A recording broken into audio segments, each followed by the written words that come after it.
Hey, Friendo, Steve here. Hey, Larson. And welcome back to Going in Raw, the only pro wrestling podcast you need to be listening to right here at youtube.com/Steve and Larson.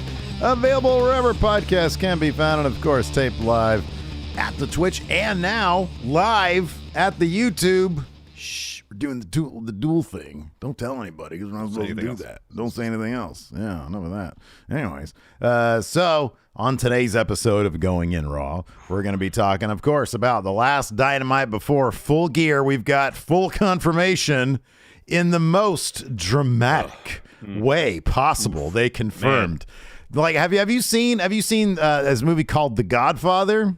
Haven't heard of it. This was like that. Well, it's well known to be one of the most dramatic chef's kiss movies of all time. I think it came out in the late 90s. And this was better than that. You know, find out. Based on this reveal alone, they probably sold 20,000 pay-per-view buys. Easily on the slow fade alone. I need a fade a dither. Reverse dither. Was it really a dither? It was the same effect where they kind of like, oh no! You know how before they were kind of dithering away. They just did it backwards. Yeah. Okay. All right. So we're gonna clown that quite a bit. We're gonna talk about the rest of AEW Dynamite as well in this episode. Of course, this weekend we're going to be doing. So Friday night we've got Overdrive, which should also double as a SmackDown and Full Gear Rampage watch along. So we're going to be watching, I don't know, I guess all three of this. I don't know what we're going to be doing. Well, I know all three aren't on at the same time. Oh, what time does Overdrive start? That's at 5. So SmackDown and Overdrive will be on the same time. But when SmackDown ends, Rampage will start after the conclusion of SmackDown. But not all three of them aren't on at the same time. Oh, no. I know. But, you know, we're going to be watching 3 things on Friday. Yeah. But yeah, you're right. 2 of them are back to back.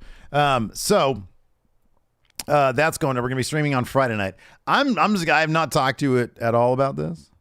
I ain't doing shit tomorrow night in terms of streaming because we're streaming tonight.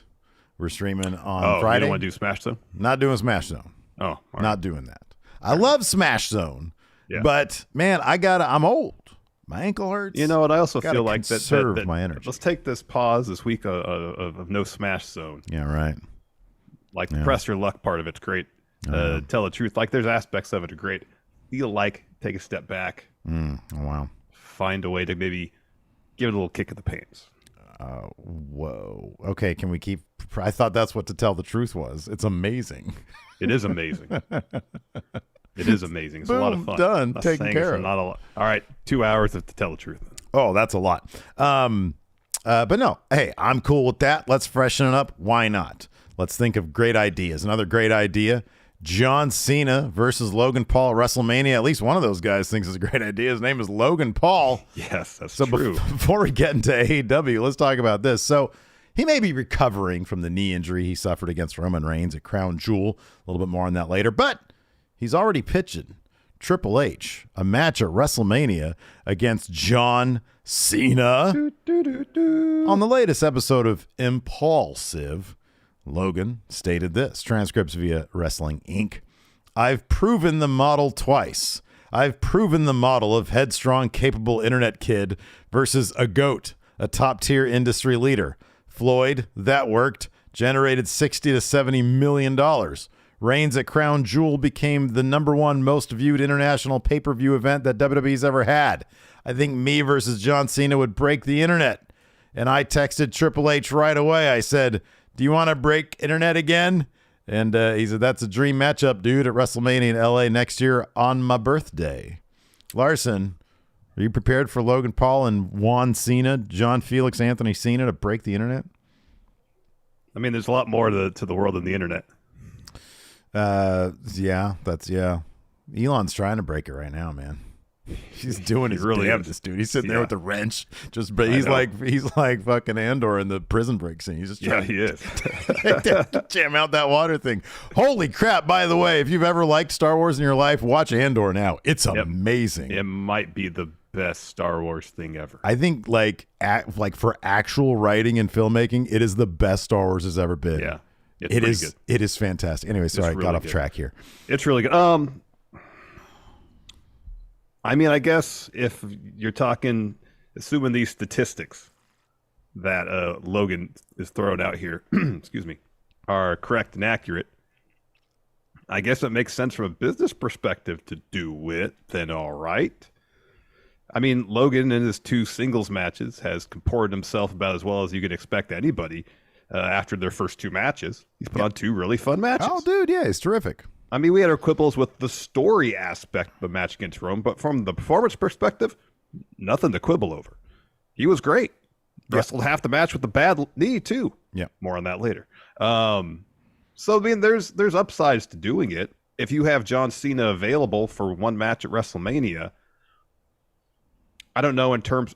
Again, it all comes down to story. Mm-hmm. Yeah. You know, if the story is kind of copy and paste from what they did with Roman, essentially, hey, Logan saying, hey, I'm kind of a huge deal. I get to jump the line and face whoever I want, and I want you, John Cena. Again, from a creative standpoint, we saw how that played out in the build-up to Crown Jewel. Wasn't the best. If there's an interesting story they have for John Cena against somebody else, like Stone Cold, what? A match this might be the only opportunity we ever get to have that match. Mm-hmm. Mm-hmm. I don't know how you don't do that one. You have 2 legends of the industry potentially facing off against one another. Yeah. And maybe the only time it will ever, the only possibility it could ever happen. I don't know how you don't do that if that's on the table and they're both on board with it. Mm-hmm. Yeah.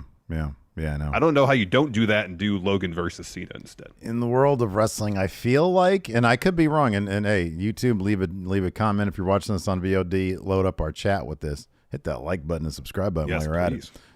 Twitch chat, let us know what you guys think, of course, too. I feel like Stone Cold versus Cena in the world of wrestling clearly is a bigger match, the dream match situation. So you do that. But Logan has a good point. I mean, obviously, he is a terrific wrestler. And he's had just, a small handful of matches right now under his belt. And, it's WrestleMania. It's in L.A. I mean, from a business standpoint, what I would suggest, I don't know. WWE, look at your analytics and stuff. What do what would they'd have to take a look and see what would be better for business? Yeah, I have the match for Logan Paul. Triple threat, baby. You do Logan Paul versus Pat McAfee. Oh yeah, sure. That's the match. Yeah. What about this? Here's another option that you could maybe do.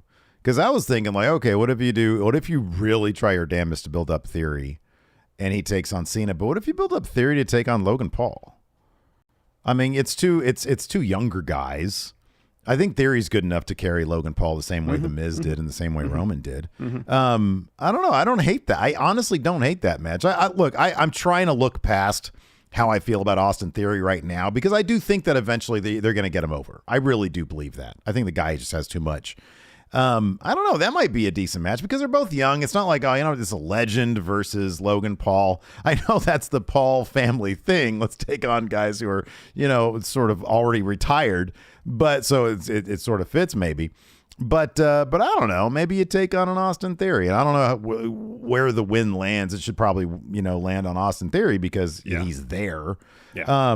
But I don't know. I don't hate it. Everybody seemed to love Logan Paul at doing WWE stuff. So hell yeah, he's good for the product, evidently. So yeah, but I agree with you, man. I think what matters is give us a better story for Logan Paul heading into WrestleMania. Now that he's been through this big main event deal at Crown Jewel, in the lead up to Mania, give him a story, and try to take advantage of the crowd reaction he gets. I suspect when he comes back after all the positive buzz he's had, the crowd's not going to shit on him like they shit on him in the build to Crown Jewel. I think they might start coming around to him because they just know, hey, this dude's really putting it through. And if they do one of those cool video packages where it's like, hey, I gave everything I had and I had to get surgery on my leg or whatever his deal is, which actually is a pretty good segue because we have info on that? Yeah, we do. So getting back to Logan's injury, Logan's brother, Jake, confirmed to DAZN that Logan didn't suffer an ACL tear at Crown Jewel, which would have been for sure surgery.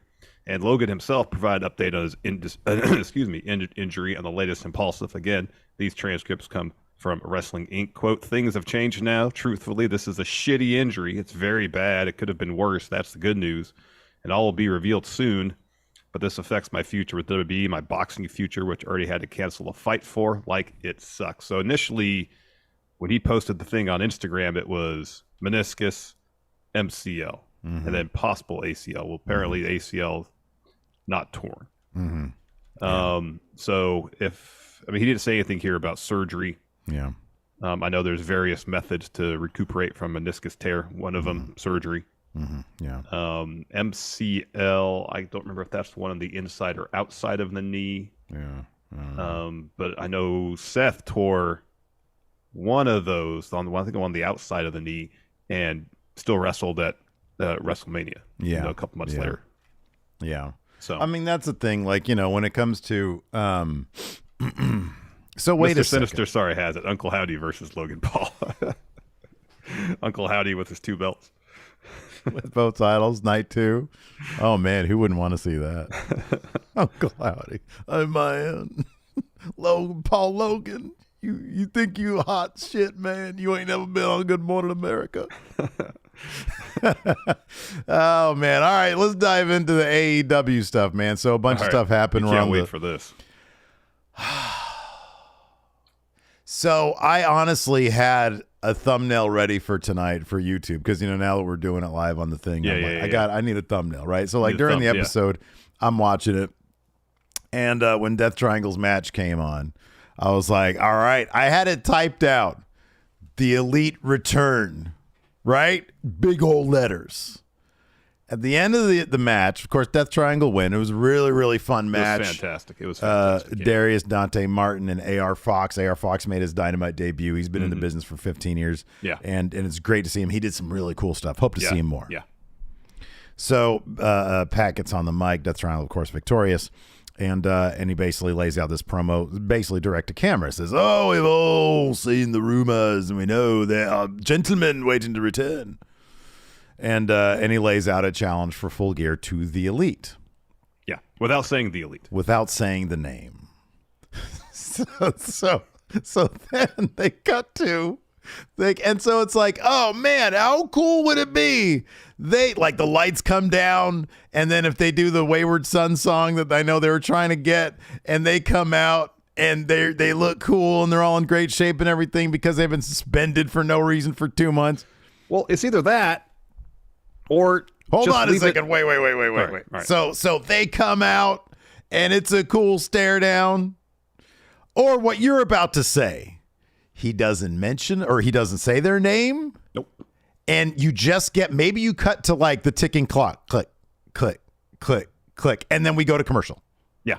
Right? Yeah. Everybody knew that CM Punk was going to be in Chicago when he made his big return. Yes. They didn't say a word. No. Didn't need to. Nope. You're going to sell this because everybody knows that the Elite are coming back. You don't need to do this. So instead, what they do is they cut to that cheesy CG clock and the match card graphic with Death Triangle, and then the Elite dither in. Well, because it pops up and it's just Death Triangle on one side. The other side's blank. Yeah. Yeah. And then it's blank for, I don't know, like a second and a half. Yeah. And then the reverse dither in of the Elite. Yeah. And their name pops up underneath. I'm like, really? That's it? Doing this shit. Kenny was like, yeah. Young Bucks making goofy faces and shit. Yeah. And I'm like, really? That's how they do it? And then it cuts back to Pac. And he's like, oh, okay, right, good. Okay, because we're Cero Miedo. Or whatever he said. It was... Dude, it was the least dramatic way. The thing in wrestling, and Tony Khan should know this shit, returns are a big deal. So either you create mystery around it. Exactly. And you get people to buy the pay-per-view based off of, are they going to be there? Are they going to be there? We want to see when they come back. Or you put them on fucking TV. Well, here's the thing, too. Kind of the gist of these video packages are AEW wouldn't exist without them. And so to leave that air of mystery about whether they're going to show up or not feeds into that a bit. Yeah. I mean, we all know they're going to be there. I mean, even last week, the promo they had the whole Full Gear backdrop and they had their image appear. We knew they were going to be there. They very more or less said it was going to happen. You know? Right. Yeah. Yeah. But if you run with the idea of what would AEW be if the Elite were never there, and kind of do something with that storyline, and then have them appear to take on Death Triangle, okay, at least there's continuity there. Yeah. Then you have 2 weeks of stuff about, well, wow, if they didn't start up AEW, or if they weren't here, they'd be no AEW, and then poof, they're just there. Dude, No I'm drama. No intrigue. I'm just a fan of I just want the theatrics, the drama. You can create such big moments. Chris Jericho's 1999 debut in WWF was so perfectly executed. You know what it is? They went and they found that dither effect they've been using all over the dang place. Oh, and they were like, this everything. This is great. This had so much drama. This is it. Because it's slow, but it's not like a fade. Yeah, and like TNT sometimes. Yeah, sometimes TNT will show Infinity War. So you'll see like with the reveal. You see the bottom half of their their torso, and it comes up. And you're like, oh, who's that? Who's it gonna be? Yeah, right. And it gets to the shoulders. And you're like, oh, could that be Kenny? Is it him? And it goes up to. You see the face. It is Kenny. It's his mouth. Looks like his mouth. Yeah. Wow, that's super dramatic. Yeah. That's terrible. No, but you have and it's funny because we were just talking about this in the pre-show. You can contrast that with Chris Jericho's return in 2006 or 9. I forget which one it was, where he had like the Zodiac Cipher thing happening. Yeah. And it was kind of obvious who it was, but it was like, oh, cool, because Jericho always does cool shit. And it's like, oh, Jericho's coming back. And so like, or I think it was Orton who was in the ring when Jericho was going to make his big return. And up on the Tron, you see the Code doing the thing. And you can watch the videos online. And then like all of a sudden it shows Jericho backstage just sort of hanging out. I think he lays out somebody or something, and he's got the stupid vest on. He looks like a waiter. And then he makes his way to the stage, and then he shows up. But it's like, why did you just blow the big reveal on this silly backstage thing? Why did you blow the big reveal on a cheesy dithering effect on the thing? And dude, I'm not looking for reasons to shit on AEW. I am not doing that. I'm not at all. I'm sure Full Gear is going to be a lot of fun. There's probably too many matches, already 11 now. There's already 11, yeah. And there will be, whoever wins between Starks and Archer has to take on Brian Cage, I believe, probably in the kickoff. Okay. Because that's still the first round match. Wait, what? For the tournament, Starks and Archer. That's the first round match. They didn't have their first round match. It was supposed to happen last week. Because, Starks got attacked, so Starks will beat Archer, and later that night we'll have to... in the pre-show, I'll have to face Brian Cage. He'll beat Brian Cage, and then he'll have to wrestle Ethan Page. That's cool. In the finals later in the show. Starks is going to win that shit, man. Entirely possible. And no, because I thought that besides Mox being kind of sleepy for his promo tonight, not just kind of sleepy. I'm trying to be positive now because I was just super negative. Because the Young Buck, the Elite versus Death Triangle, that's going to be a match of the year candidate. That match is going to fuck. It's going to be great. There's a lot of matches on the card that'd be really good. I feel like AEW's kind of gotten into NXT territory where it's like, remember there's a spell when we were going to takeovers where we know every match is going to be really good at takeover. Then but the creative going into it, we're like, why do I feel like I don't really care about takeover? Yeah. Like the build wasn't necessarily deserving of the quality matches that we were going to get on the card. Yeah, right. Yeah. And it kind of feels like currently AEW is in a similar rut. Yeah. No, that's totally true. But that being said, I think that there's gonna be some fun stuff going on. I haven't been as sort of bearish on the build, sort of as anti on the build as I've seen a lot of the sentiment out there. I think MJF, especially sort of anchoring the entire thing, has been doing really, really good work. They teased. I mean, I think they did a good job, even though it's kind of obvious. They're doing a pretty decent job foreshadowing Regal turning on Mox, because that shit's totally happening. And so, but no, I mean, I've been pretty okay with a lot of the stuff that we've seen. It's just I like those big moments, and this is a big moment with the Elite stuff. And I was like, God damn! Like, out of all the possibilities, you're sitting there with the AEW Brain Trust, whoever it is. And you're like, all right, I need ideas for how to make this big dramatic return.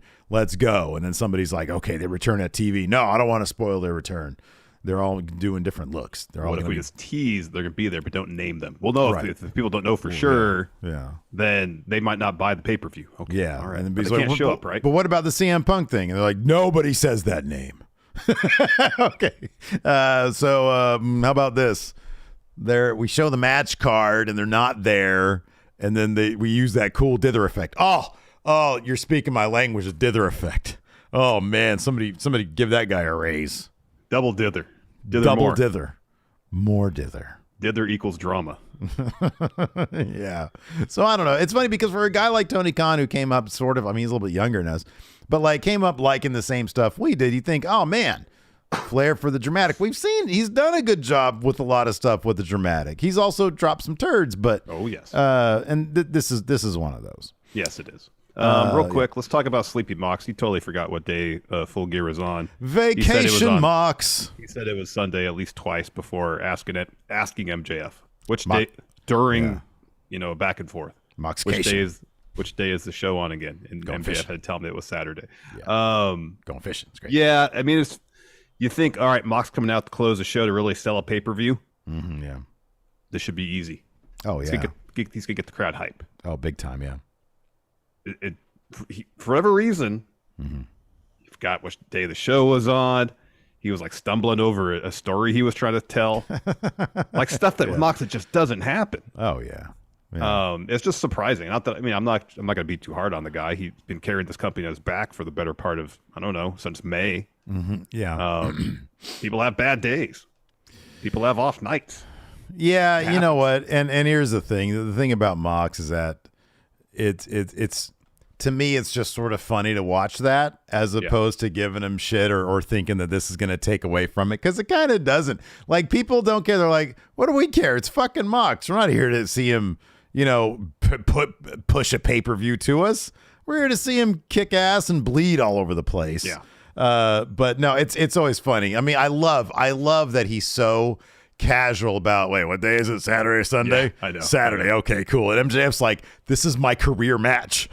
Can you please invest in it a little bit? But no, Mox is great. That's going to be a lot of fun. That's going to be a killer main event right there. And then, let's talk about this triple threat for the TNT title was added. Samoa Joe, Wardlow, and of course, Will Hobbs, Powerhouse Hobbs. I thought this was a pretty decent segment. I didn't know what the crowd chanting Wardlow while Samoa Joe's in the ring. I'm like, whoa, what is with Were they these chanting people? Wardlow or War Joe? Fuck, I have no idea. I figured it was Wardlow, but or Samoa Low. Definitely not chanting that. Probably not that. Definitely not that. Yeah. It was probably Wardlow. Probably. Seeing as Joe just had turned heel just the week prior. Yeah. This match should be a lot of fun. Oh yeah. I'm assuming Wardlow's going to walk out with his TNT title still, but hey, so I'd be ecstatic if Powerhouse Hobbs. Let's talk got about himself that. that TNT Let's talk title. about that for a second. Yeah, like I'd be over the moon if Hobbs won. Oh hell yeah! This will either be, so you don't think there's the possibility that this is to protect Wardlow in a loss or in losing his TNT title? If it is the way, based on how each of these three guys have been booked, if that's the case, I don't like saying it, feels like Powerhouse Hobbs would eat the pin then. You can't have one of your champions eat a pin. You can't, because Joe's not going to eat a pin. He's Ring of Honor TV champion, and Wardlow's probably not going to eat the pin, so Hobbs is going to eat the pin. Yeah, I think you're right. It bums me out because I don't want it to happen. He'll do fine. He'll do fine. Oh, he'll put on a hell of a show. He'll do great when he's in WWE. And then of course Ethan Page beat Bandido to advance to the Eliminator Tournament final, where he'll probably be taking on Brian Cage. Ricky Starks. Ricky Starks. Yeah. I kind of feel like if MJF is going to be a bad guy as champion. I don't think any of this tweener stuff. I think they're going to Full Gear is meant to solidify MJF as like a bad guy. Dude and the guy. And if anybody's going to get a title shot against him, it ain't going to be the guy who, It's not going to be one of the clown, now reaffirmed as clown in the firm after what happened tonight at the end of the show. Segment, so that's going to be Starks. So, we will dive into it. But first, what did it say? We'll pay some bills, Lars. Let's do it. Let's take a quick break here, friendos. This episode of Going in Raw is brought to you by BetterHelp. I know I've spoken about it on the show before, but there was a time in my life where I kind of wish life came with a user manual because I was getting really overwhelmed by life's challenges and started dealing with severe anxiety. And it got to the point where I realized that I needed to go to therapy. Yeah, man. Therapists are trained to assist you in figuring out the causes of challenging emotions and help you learn productive coping skills, which makes therapy the nearest thing to a user manual of the complex engine called you. Well, that's right, Steve. And while it took me a while to find someone I felt comfortable talking to, once I did, I was able to learn the tools I needed to better cope with my anxiety. As the world's largest therapy service, BetterHelp has matched 3 million people with professionally licensed and vetted therapists available 100% online. Plus, it's affordable. Just fill out a brief questionnaire to match with a therapist, and if things aren't clicking, you can easily switch to a new therapist anytime. It couldn't be simpler.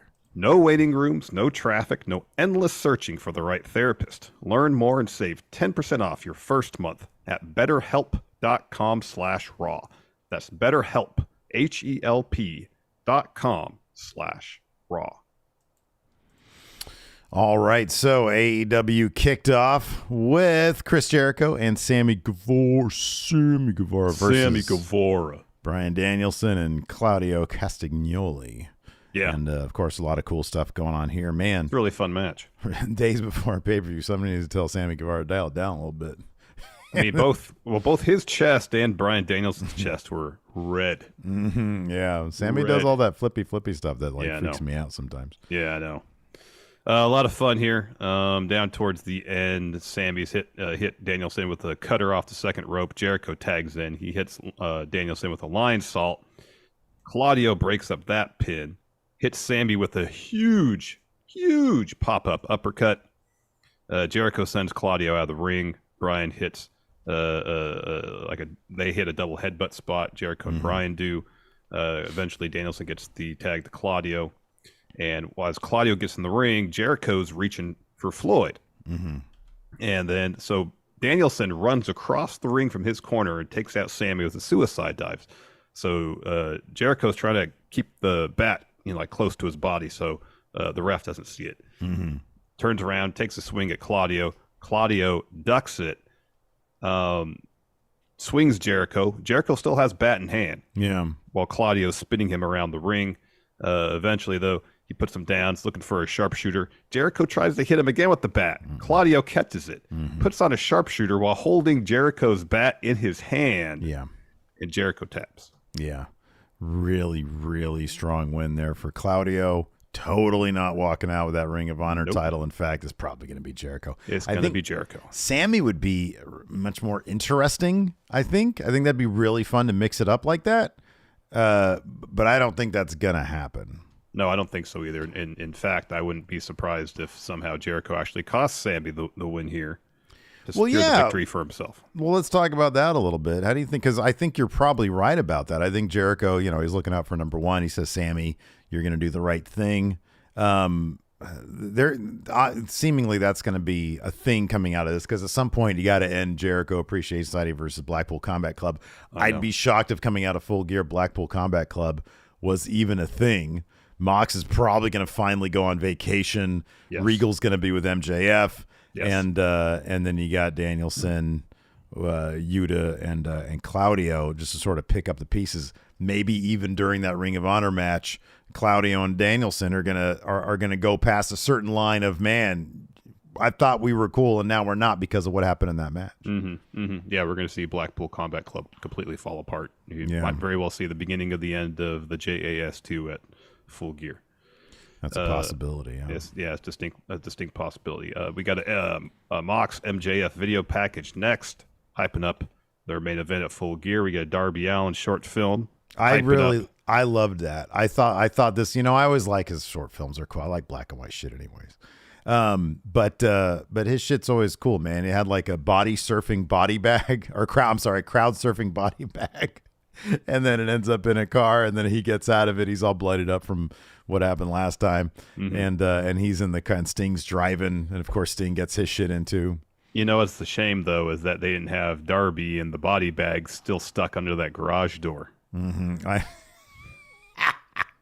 That garage door is amazing. That's one of my favorite bits from the entire year. After that, we got a Sanjay Dutt, Jay Lethal promo. They're reacting to the short film. Double J steps in. Says, 24 years ago, Sting and I stepped in the ring for the first time. And he said, before that match, it's showtime in a Full Gear. I think he said it's going to be Sting's last show. He kind of trailed off as he had like a bunch of energy and was like pacing back and forth. So I didn't really catch the exact nature of the last line, but it's something to that effect. Is this surprising you that their first match, Double J and Sting, was only in 98? Is my math right on that? That would be 20. Yeah, that's about right. Is that surprising to you? They never wrestled before that? Jared's been wrestling since like 90? No, it's not that surprising, I guess. Sting never did time in the USWA? Guess not. Guess not, huh? Interesting. Anyways, after that, we had, or did Jarrett never had like a match in WCW against him before that? This is weird. Guess not. Interesting. After that, we had Anthony Bowens versus Swerve Strickland. Bowens, when they come out, we get a rap, of course, with Caster. He references Jay Leno's gasoline burns. Yeah, poor Jay Leno. Sucks, man. Third-degree burns, apparently. Yeesh. You know, I'm not a fan of Leno, but you don't want to see that happen to a guy. Yeah, anyways. So then Bowens throws to a new acclaimed music video featuring a cameo. After all this time, we were wondering, when is Captain Insano going to make his AEW debut? And we got it in this music video. I thought it was very, very clever. You had some stand-ins for Keith Lee and Swerve Strickland sitting at home watching TV, and on the TV is Captain Insano and the Acclaimed as interviewers. They're recreating the scene from The Waterboy, where they call in and then they get laughed at by Captain Insano. And so it's a whole music video that's just clowning Lee and Strickland. It's they had established such a high bar with two grown men going through a goth phase. Yeah, that was great. They've never, even with the dumpster stuff with the Ass Boys, I thought this was really good. I thought this was really good. Really good. I popped when Caster made a reference to the neti pot in the first bit of it. I was like, wow. Yeah. Neti pot. That's cool. Yeah. You know, if you don't know, that's to use that to clean out your sinuses. You got like head congestion. That's what it is. You put warm distilled water in it. It shoots up your nose. I was like, yeah, what are you it sounds familiar. Yeah, okay, that's funny. Yeah. But no, I thought this was really well done, and it was fucking funny. But it doesn't quite have the hook of two grown men going through a goth phase. I know. That one's going to be tough to top. It really will be. That's going to be tough to top for sure. This is a fun match. Before the match even started, Daddy Ass attacks Swerve on the ramp during his entrance. So that leads to both Billy Gunn and Max Caster being ejected from the ringside area. You know, we assumed, at least I did, and I'm sure you did as well, the Acclaim were going to win at Full Gear, which means Swerve probably had to win this match, so the go-home math lined up. And sure enough, he did. That stomp he did on Bowen's arms towards the end. Oh, yeah. It was pretty gnarly. It was a cool match. And I think what you're saying is true. I mean, from any angle you look at it, that looked rough. But I was saying the Acclaimed are totally going to win at Full Gear. Yeah. I kind of dig this too. It seems like there's a lot of stuff post Full Gear that's just going to be kind of brand new. You know, we're finally going to get a Swerve Keith Lee feud. Jericho Appreciation Society, like you said, might be on the verge of breaking up. Blackpool Combat Club assuredly are going to be breaking up. A lot of new pieces are going to be set up at Full Gear going forward, which might give AEW an opportunity to creatively reset and maybe get back on track. Yeah, I hope so. So after Swerve stomps on Bowen's arm, it's kind of like Penta's arm snap, but rather than twist back just with his body, he stomped on Bowen's arms. It looked like it sucked. He goes up top, hits the Swerve stomp. Bowen kicks out of that. Swerve looks for a house call. Bowens evades. However, in the process, he gets his arm trapped between Swerve's legs. So Swerve twists up Bowen's arm, the one that he stomped on, hits a JLM driver to get the win. Got that right. After that, we had a Jade Cargill, Nyla Rose video package. I like Tony Schiavone seeming beside himself, saying, yeah, Nyla Rose essentially put herself into the title contention just by stealing the title. Yeah, that was a good line. And then he just sort of shrugged his shoulders, which is that was a good line. Yeah. Then we got a Samoa Joe interview. He talks about how it's a pleasure sharing a ring with Tony Schiavone and said, you stated just now it was a shocker what I did to Wardlow. That was unexpected. He's asked, is it shocking for a man to refuse to be a victim? Is it shocking that someone says they want something from you and you take action? Is it shocking that Wardlow came to the ring and failed to recognize the most dangerous man in the room? He says, I refuse to sit around and wait to become a victim like most of the people here tonight. I save myself. And if Tony or anyone else has a problem with that, they can take it up with me. This brings out Powerhouse Hobbs. He says to Joe, you're a bit late to the party. I've been the one kicking Wardlow's ass the last couple weeks. So why don't I come to the ring and kick your ass? And Joe says, all right, come get some. Wardlow's music hits. And Joe at least wasn't looking just up the tunnel. He was looking up the side, like a little bit of the side, and then he had to like conveniently look away as Wardlow got in from the back. And but he gets in. Joe's not able to adjust in time, and he eats a spear.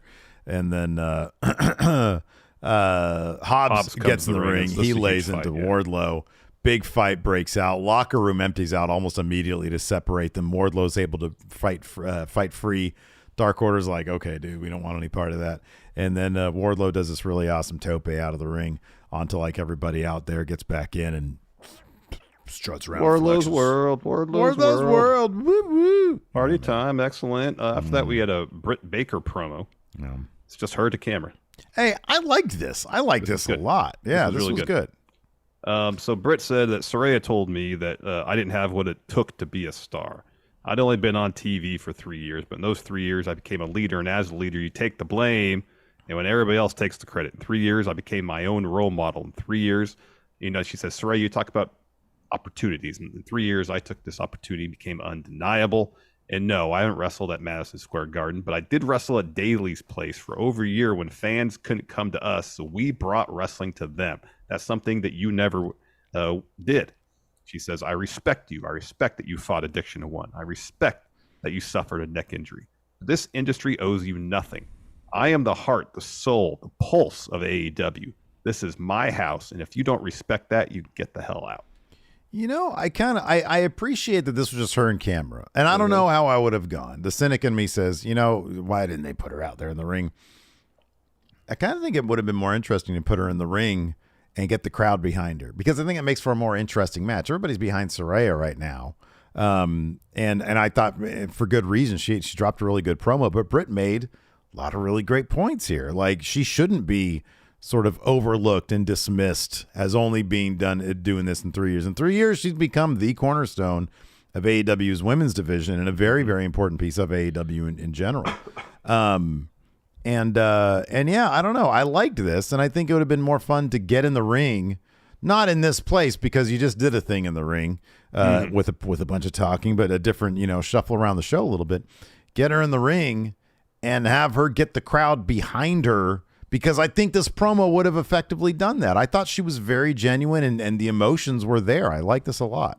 It was good. I wonder if they did it backstage with just her talking to camera, because it's a more intimate setting and it comes off as more genuine and personal as opposed to dropping a promo in front of 5,000 people. And then there's always that one guy who's like, no, Saraya's great. Yeah. I thought the same thing too, but I really think it could have been interesting. Hey, get that crowd with you and then go into the, to the pay-per-view possibly with like a split crowd, because I know Britt's totally not going to win this. Mm-hmm. But a lot of the points that Britt's made, that's been one of my sort of bones of contention with, with what Saraya has been saying, is it's been very dismissive of the really, really good work that Britt Baker has done. Mm-hmm. And it's like, yeah, maybe she didn't get hit by a car when she was 15 and started wrestling again. But still, she's done a hell of a job over these past 3 years. And yeah, we want to see that respected a little bit. Exactly. Let's talk about this next match. Top Flight, AR Fox taking on Death Triangle. in a trios match. This match was fantastic. AR Fox, a 15-year veteran, making his Dynamite debut. And commentary mentioned that I think that he's from the area. I think they're Bridgeport, Connecticut. And that's one thing I always like that when AEW does this is they have someone who locally is like a wrestling institution. Yeah. It means a lot to the local wrestling scene. Yeah. And gets them on TV. Yeah, he's got like a school there and trains a bunch of people that come out of there. Yeah. Yeah, no, I agree. I mean, look, I've seen weird complaints. Oh, why are you bringing in this guy? It's like, I understand they have a whole roster of people that sometimes they don't use.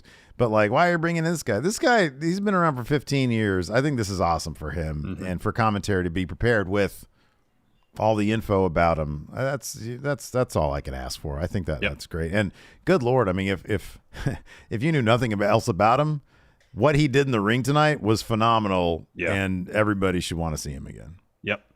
Yeah, he had himself a hell of a match. Took the pin, unfortunately.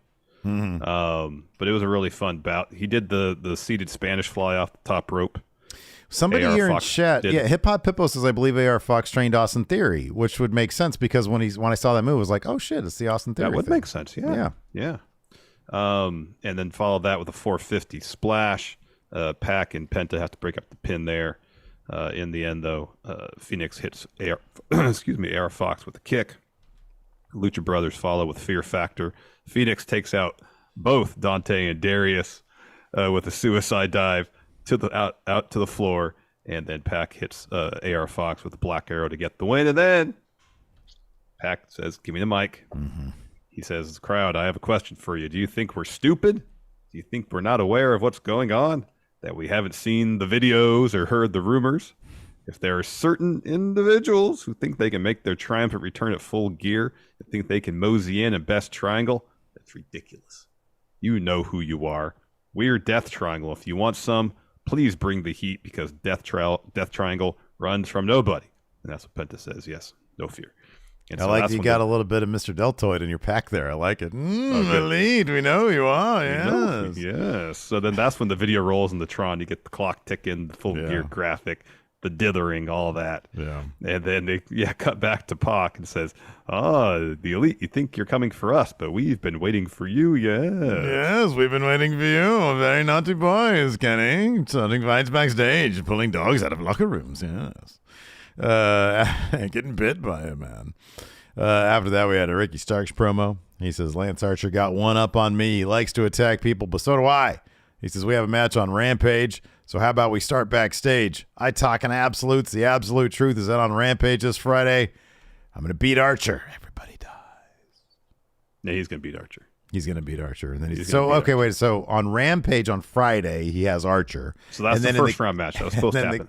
Right, in the kickoff show, he's going to have Cage. I'd assume it's a kickoff show match against Cage, yes. The winner of that match faces Ethan Page during the main card. Right.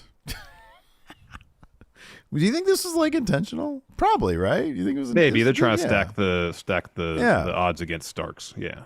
It's kind of so cool. If he loses, it's kind of protected because he had to face in consecutive days Lance Archer, no easy task, Brian Cage, and while he may not know what the Philly street fight is, formidable wrestler. And then assuming Starks gets past Brian Cage and probably a post-match beatdown after he wins. Yeah.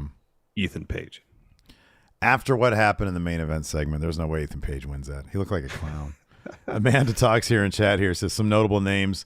AR Fox trained or helped train are Alan Angels, Austin Theory, and Jade Cargill. Oh.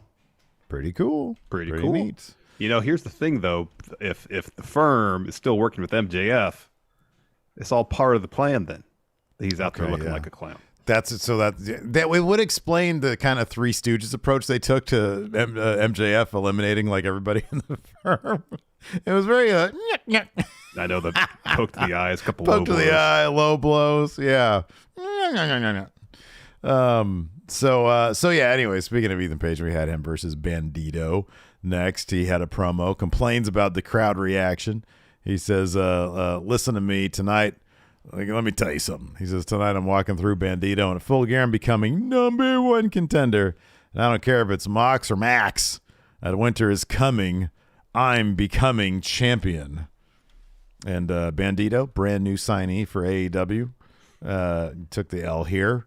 That bit where match, Paige tried to drop him with a super ego's edge, and Bandito was he was going, and then he just did a flip out of it. Was fucking run nuts. Out of it. I know, it was great. That was great. Nuts. Yeah, that was really great. Yeah, it was a really fun match. And then he picks up Ethan Page and press slams him. Mm-hmm. Yeah, gets a frog splash, gets a 2 there. In the end, though, Bandito goes to the top rope. Page sweeps out his feet. Bandito tumbles to the mat. Page goes to the top rope. Bandito punches him. Mm-hmm. And then Page body slams Bandito off the top. Mm-hmm. Hits a flying shoulder tackle. Yeah. And then, Ego's Edge to get the win. Yeah. No, it was really stellar stuff, though. After that, we had a video package for Jungle Boy and Luchasaurus.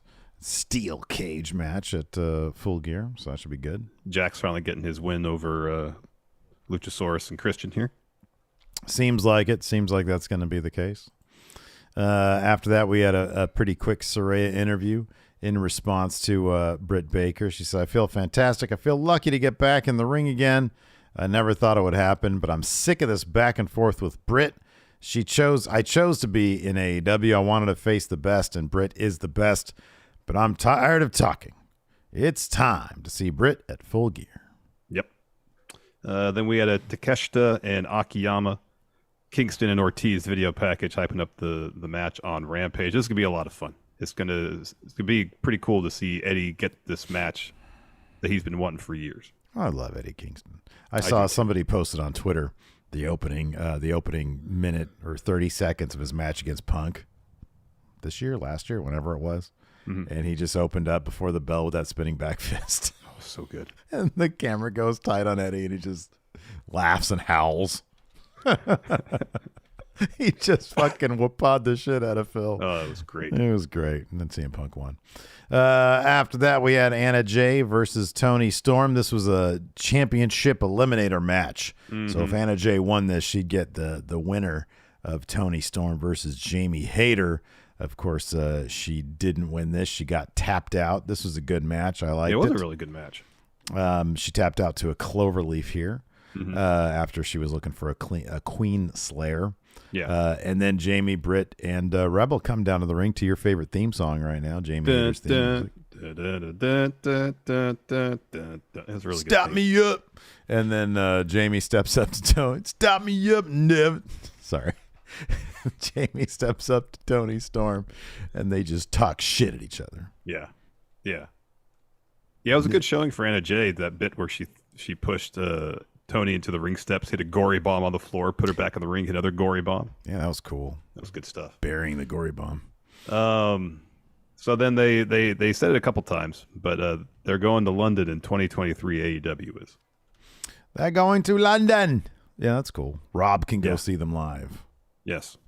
We got our lineup for Rampage here. You got Lee Moriarty challenging Hook for the FTW title. It's a bummer that Lee Moriarty is going to lose to Hook. Truth. Athena versus Madison Rayne. Why isn't Athena on TV more often? Yeah, they've been doing her heel turn on Dark and Elevation. I just see it in Twitter clips that apparently she's going bad guy.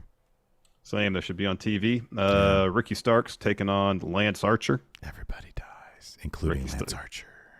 Not Ricky Starks in this match. Ricky Starks is going to win. And then Eddie Kingston and Ortiz against Akiyama and Takeshita. Yeah, it's going to be a lot of fun. It's going to be a solid Rampage. Full Gear Rampage. Full Gear Rampage. Sorry. Didn't mean to undersell it. Full Gear. And then we had Mox promo.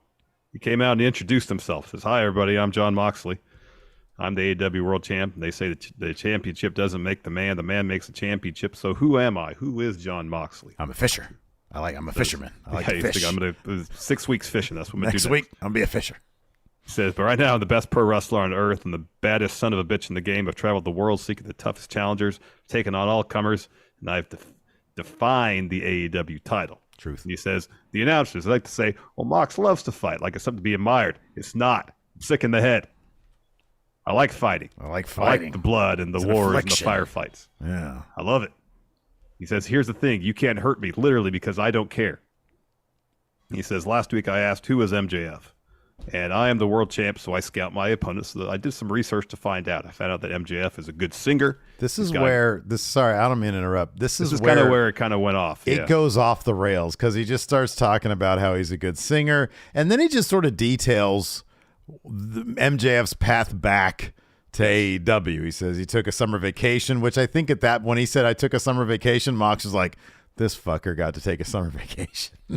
He says he came back with a devil mask on. Somebody gave him a poker chip in the worst ending to a ladder match I've ever seen. And I'm sitting here like, is he stretching for time? Did he come out too early? And he said that bit, and there's a pause there, and there's no reaction. Was he waiting for the applause sign to happen? I think he was waiting for like some laughs or something. Yeah, right. But there's no reaction whatsoever. I was surprised. The crowd was kind of difficult tonight.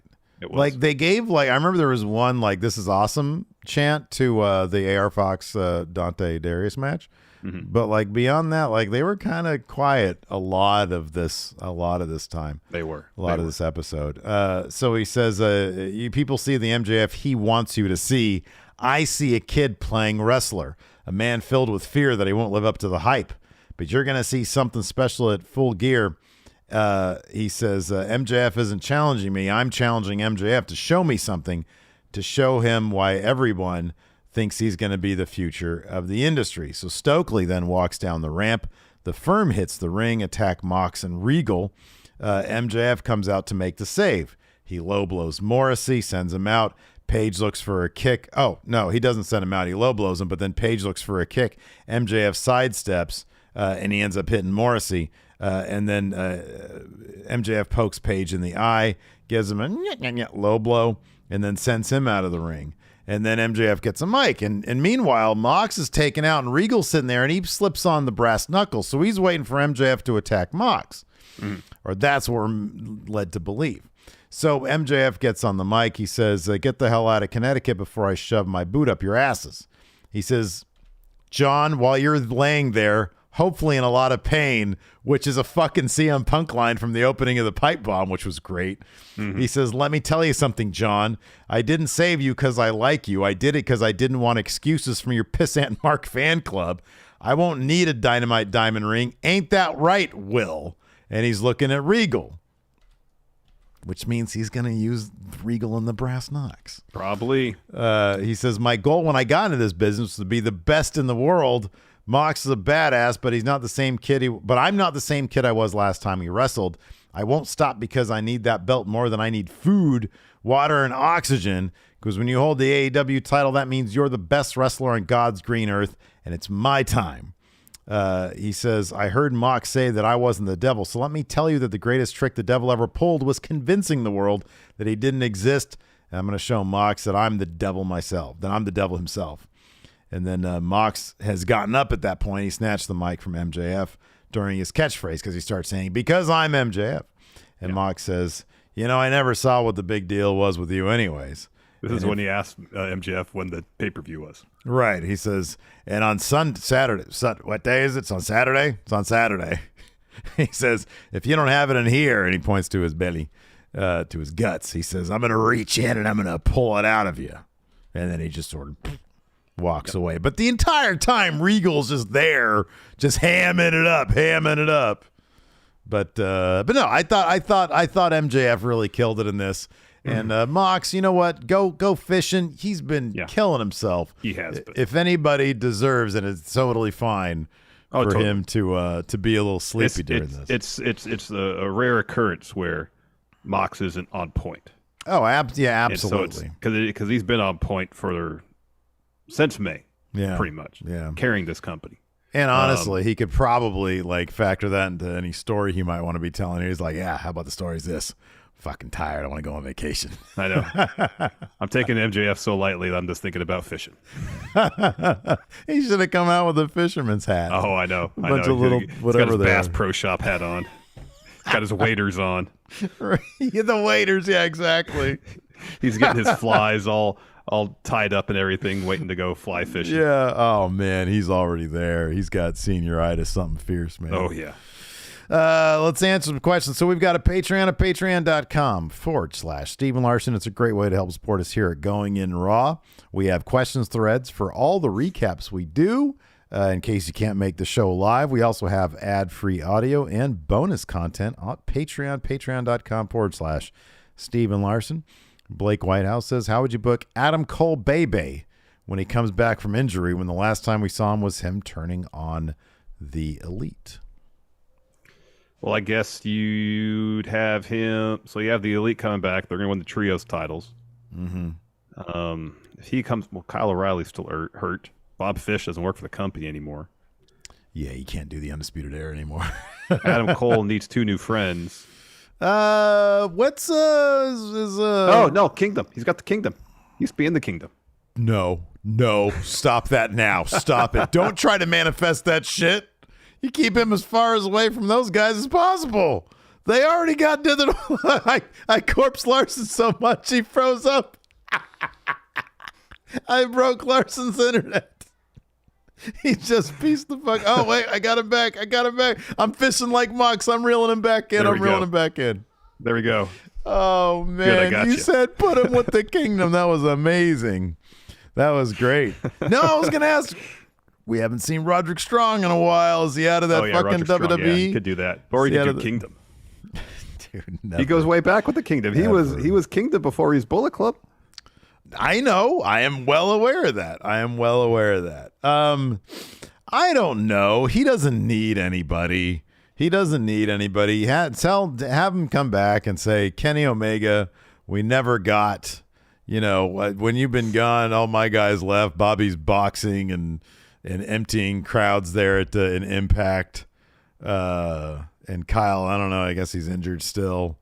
I just like playing video games. Let's have a match. How about that? Yeah, instead of having a match, they do like a video best game of 7 tournament. in various games. Yeah, exactly. And QWOP. Alex Foster says if AEW had another press conference after Full Gear, apparently it's been confirmed it's happening. Yeah. They're doing a media scrum. And if AEW had another press conference after Full Gear and you guys got to talk, what would you rant about? Oh, like if we are behind the desk, not asking questions. We're there. Yeah. What reporter, what journalist would we initiate a predetermined conversation with? Which is what Phil did. He kayfabed that shit. Oh, man. Hey, Denise Salcedo. Are you friends with, I don't know, who do I have beef with? You have beef with somebody in AEW? I don't know. Do I? Kingdom? Oh, God. Hey, Denise Salcedo, are you friends with Matt Taven? Oh, man. Yeah, I don't know what I rant about. I'd turn to Tony because Tony's there with you the whole time, just lurking. I'd be like, hey, more women's matches, more women's storylines. Oh, I'd go even pettier than that because that's a fucking lost cause. I'd be like, Tony, you've seen the same shit that I have. You've seen Jericho 99. What was that shit with the Elite? What's up with the dithering? I know. What I was watching the other day, in NXT or something. I was watching something, and after it, Back to the Future came on, and I'm thinking now, did he watch Back to the Future, and that's where he got all this dithering shit from? Remember how like the family would disappear when the timeline was wrong? Mm-hmm. Yeah, man. Mm-hmm. And he's like, yeah, I love that movie. We're all learning here. Miku here asked, you have each individually won the AEW championship. First question is thoughts on your former Going in Raw broadcast partner. Steve shares a bank account with his mom. Empty-headed dumb fuck. Sure. Oh, that's funny. Oh, man. Steve still has me do his taxes. Let's see here. David Matushik, what kind of hot sandwich would you classify everyone involved in the Wardlow Joe Hobbs feud each? Wow. Hot sandwich. That's wow. For some reason, I want to say Samoa Joe he's a sloppy Joe. Same name. All right. I could see him eating a sloppy Joe. I mean, they're delicious. It's like all over his mouth. He's like, sakes. oh, I got some of my jeans here. I got some of my mom jeans here. I could see that. Will Hobbs, powerhouse, some sort of powerful sandwich. Mm-hmm. What's that shit? I'm trying to think of hot sandwiches. Of course, you got your French dip. Zondo says Wardlow's a dry ass steak sandwich. Just gets stuck in your teeth. Yeah, it's overcooked meat. Yeah, No I was gonna sauce. say Hobbs is a French dip, man. I love French dips. They're juicy if they're good. You put them in the au jus. Yeah. Love the au jus. Oh, it's great. Yeah, absolutely. With a side of curly fries. Holy shit. I just want some fries. Will Hobbs, we've got the beef. Let's see here. Matt Doolittle, in light of Britt's promo, what are some of your favorite heels making good points moments? The Miz and Maurice. Yeah, I get With Cena and Nikki Bella. Yeah, that was great. They were actually an adorable couple, and they're supposed to be the bad guys in all this. Yep. Steve Klein has an important question. What snacks are on the menu while you're watching Full Gear? I haven't even thought about that yet. I might get a Winco pizza. Just put it right next to me and eat the whole thing. You know what, man? I cannot eat milk products at all anymore. Period. That's a Full drag, stop. man. That's a bummer. I know. Like my wife made mashed potatoes and they were delicious. You put a little milk, some butter in there. Made my tummy hurt. Mashed potatoes at 2? That sucks, man. I know, that really upsets me. God damn. Like, I can go without drinking milk. I like me a milkshake, but whatever. I can. Oh, bro, whatever. I love me some milk. I tell you what. I now have to make my pizza with no cheese on it. Had to do that last night. Oh man. I'll tell you, man. You know. So that's my sob story. I mean, dude, we only have another 30 or so years, and then it'll all be done with. That's supposed to make me feel better. Forever sleep. You're saying that because I said I'd call you an empty-headed dumb fuck, aren't you? You're gonna dither away. Nah, I get that. I've always known that you feel that way deep down. Ever since high school, buddy. Luisa Reyes says Triple. Who says empty-headed dumb fuck? I know. He went hard on poor Hangman Page. I know. Empty-headed dumb fuck. That was so messed up. Empty-headed dumb fuck who hasn't done anything in this business. Dude, he won that belt. It's in front of Tony Khan right before you did. Who was the champion of the company? Gosh. He went hard. Luisa Reyes, Triple H really changed the dynamic between WWE and AEW. He says, I'm looking more forward to Survivor Series and Full Gear. You know what, dude? Honestly, I don't necessarily think it's been. I think the dynamic has changed a little bit, but I think that AEW sort of stopped focusing on telling some interesting stories. Like they're sort of few and far between in AEW. I mean, I kind of feel like AEW within the last, I don't know, like 2 or 3 weeks have kind of come around to trying to tell stories. Quality of the stories up for debate, but there was a stretch for like months where it's like match. Yeah. Just, you know, I understand that not every match needs to have a story leading into it, but there should be an overarching story with people, at least one party in that match. It just felt like far too often what little story was there wasn't even very interesting. Yeah, right. And at least there's a little bit more story now. But yeah, just for a stretch, it was hard to get through some Dynamite because there's nothing to latch on to. I'd like to think that they'll have some good pieces in place after Full Gear, and we'll get to we'll get to explore some of that stuff, and it'll turn around a little bit. I hope that's the case. Yeah. I mean, if you got MJF as champion, he's been, from a creative standpoint, carrying so much ever since he's come back. Yeah. And bringing a good deal of intrigue and interest to the show. So, you know, maybe after Full Gear, be a bit of a reset from some of the stories, and he'll have the title, and he'll, you know, probably get some more interesting stuff. Hopefully, I hope so. I hope so as well. I mean, they've done a decent job building up. I mean, I know tonight I mentioned like the Three Stooges aspect of the firm. But I think they've done a decent job lately of building up Ethan Page a little bit over the last couple of weeks. I'd like to see that continue. I'd love to see them give Hobbs a run with the TNT title. If not coming out of Full Gear, maybe he finds a way to beat Wardlow after Full Gear. I mean, I'll be honest with you. I think that it would serve Wardlow a lot if you continue the feud between all three of these guys over the next 2 months or so, or certainly through to like winter is coming. I mean, I don't know. Maybe at Winter is Coming, you do like if this is going to be a triple threat, you do a 3-way dance, which is the elimination one. I don't know. I mean, you got to pull some triggers on people actually getting eliminated. You can't protect everybody in that. But give Hobbs a run with the TNT title, or barring that, really give Wardlow something to work with. He was on Dynamite Rampage for way too long. I know. So yeah, no, I'm hoping that maybe MJF can be the thing with the title that really starts to turn around, because we've often said you start at the top, and if the top is real quality stuff, sometimes it can trickle down and it can influence the rest of the show. Yeah, especially if you book the show like one cohesive thing, not just a bunch of disjointed stories thrown together stuff. Yeah, right. All right. Well, that's going to do it for us today. Thanks everybody for tuning in. We appreciate it. Again, patreon.com/Steven Larson. No Smash Zone tomorrow. But we do have our bonus episode tomorrow at noon Pacific. Not noon, because I got stuff I got to do. Either we do it after that. I should be back around 1:30, or we can do it at 11. Okay. Well, keep your notifications on. Let me see what I got going on, and then we'll let you guys know. Yes. But tomorrow, regardless, we're going to have that bonus episode overrun for patrons, YouTube channel members. Just click join. That's all you got to do. Click join, or Twitch subs. Of course, you guys get access to that as well. And that's going to do it. Thanks everybody for tuning in. We appreciate it. Till next time, we'll talk to you later. Goodbye.